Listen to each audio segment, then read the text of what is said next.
Okay, well, we're going to talk about how to find slanted asymptotes. Slanted asymptotes are a end behavior. So any asymptote, like with a slanted asymptote, it's an end behavior. An end behavior, once again, is what happens to y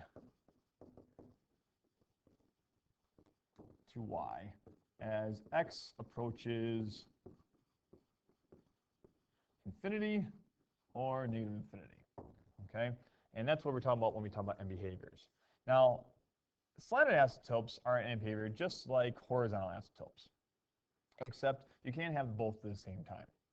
Now, the only time you can have a slanted asymptote, and these are the rules, slanted asymptote, all right, is you look at the numerator, and the numerator, all right, needs to be 1 degree greater than the denominator. Okay, and I use my shorthand for that numerator, 1 degree greater than the denominator. Now, in this particular example, okay, we see that, yes, there happens to be a numerator that is 1 degree greater than the denominator, because we see that we have a 2 and we have a 1 here. When you see this, there is no horizontal asymptote, all right, because if you recall horizontal asymptotes, all right, you compare the degrees. If the numerator is greater than the denominator, we know that the horizontal asymptote does not exist. If the numerator was less than the denominator, we know the horizontal asymptote equals 0.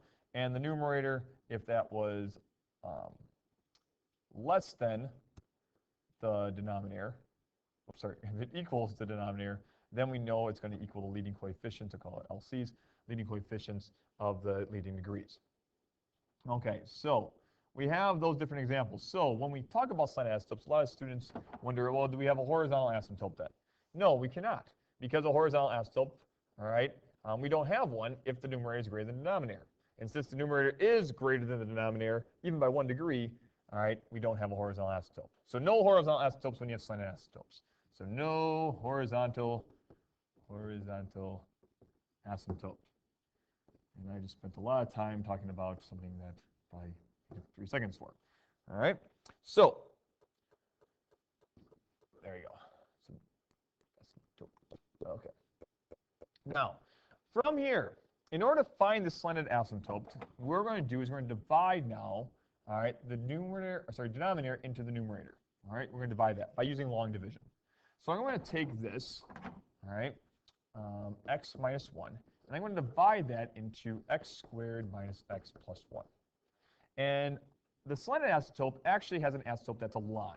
So it's not a horizontal line, it's a slanted line, all right, and that's why it's called a slanted asymptote.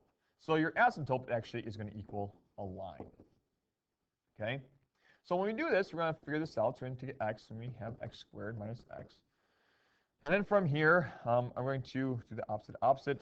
This cancels out, and that cancels, we're left with 1. And so we realize it's a very simple one. We have y equals 0. Or sorry, y equals x. This y equals x is our slanted asymptote. When we graph this, all right, if we were to graph it, we would see the end behavior would be this, all right, slanted line, all right, going from the far left and far right. That's what the slanted asymptote is. All right. So a slanted asymptote, once again, for a quick review, is an end behavior. All right.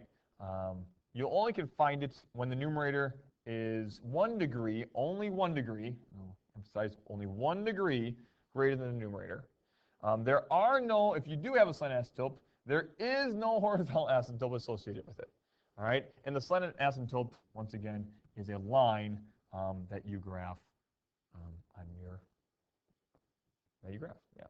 All right. Well, hope that helps out on how to find slanted asymptotes. You have to divide the denominator into the numerator to find that slanted asymptote. And that's it. All right. Have a great time and good luck with the rest of the problems. God bless.